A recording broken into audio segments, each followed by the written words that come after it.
Chapter 7 Human Rights. In the previous lessons, we have learnt about the different ways of establishing international peace and security. The preservation of human rights is another way of achieving the above goal. The idea that supports human rights is that every individual in the world has a right to live and develop himself or herself. The human and material loss caused by communal riots, racial conflicts and terrorist acts is much greater than that caused by wars. One can see that women, children and some marginalized social groups are exploited to a great extent. All this leads to unrest at the global level. There is an increase in the loss of human lives because we are indifferent about human rights and apathetic towards it. If we want to uproot terrorism and do away with exploitation and insecurity, there has to be an increased awareness about human rights. Everyone must make concrete efforts to protect human rights. Human rights, meaning and nature. Human rights refer to the right of every person to live a dignified life and develop himself without facing any discrimination on the basis of religion, gender, caste, race or country. Individuals get human rights from their birth itself. Since no government, organization or any other individual bestows these rights, no one has the authority to take away these rights. Human rights are universal in nature. The right to live. The right to live means the right to live with dignity. This implies the fulfillment of all basic needs as well as having an environment conducive to one's development. Freedom of thought, expression, religion, etc. A person can bring about an all-round development of his personality only when he or she can think freely and has the freedom to express it. Since an individual is a rational being, he or she must have the freedom of thought and expression. The freedom of religion is also an important human right.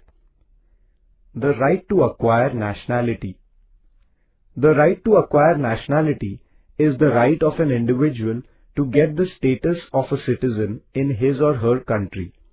As a citizen, an individual gets the political rights to vote, contest elections, etc. He or she gets an opportunity to participate in the affairs of the country. The right of protection against arrest and detention. It is against human rights to arrest or detain anyone without a proper reason. In order to preserve this human right, every country must have a proper legal and judicial system. Right to education. Education helps to dispel the ignorance of the individual. It also provides opportunities for development. It creates a will to fight against injustice and exploitation, and therefore, the right to education is an important human right. Human rights and the United Nations. The UN has given a very important place to the human rights in its objectives.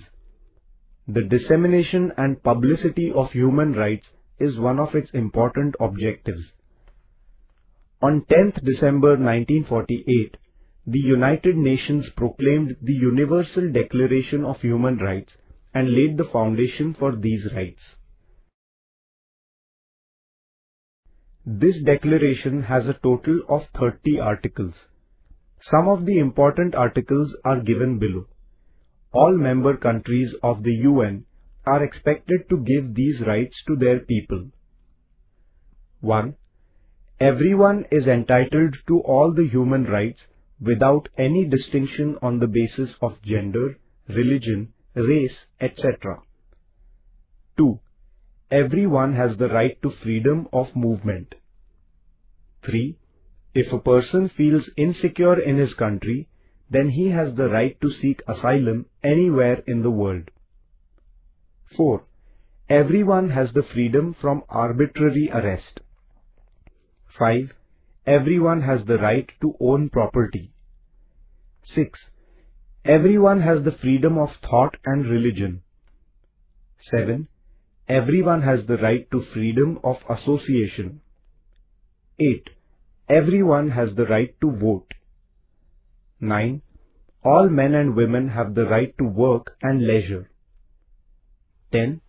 Everyone has the right to primary education and enjoy the arts and literature. 11. Everyone has the freedom of occupation. 12. Everyone has the right to keep his or her personal life, dignity and status free from any kind of encroachment. It is necessary to establish organizations and create movements in order to nurture human rights and to avoid encroachments on them. This would help in preserving human rights in a more effective way. There are some voluntary organizations that are working at the international level in this context, as for example, Amnesty International, Human Rights Watch, etc. India and human rights. The Universal Declaration of Human Rights was proclaimed when the Indian Constitution was being drafted. India took cognizance of the same and brought in the spirit of the declaration in our Constitution. The human rights came to be included in the fundamental rights and directive principles of the state policy of the Constitution of India. National Human Rights Commission. India has devised many methods for the protection of human rights. One of these is the establishment of the National Human Rights Commission in 1993. Structure. There are 6 members and a chairperson in the National Human Rights Commission, NHRC. A retired judge of the Supreme Court is appointed as the chairperson of the commission. Judges from the Supreme Court or High Court, retired or in service, are appointed as members of the commission. The chairpersons of the National Commission for Minorities and National Commission for Women are members of this commission. Also, 2 experts who have actually worked in the field of protecting human rights are also members of the commission. Functions. This commission investigates into cases of violation of human rights anywhere in the country. The important function of this commission is the protection of human rights. The state of Maharashtra has also established a Human Rights Commission.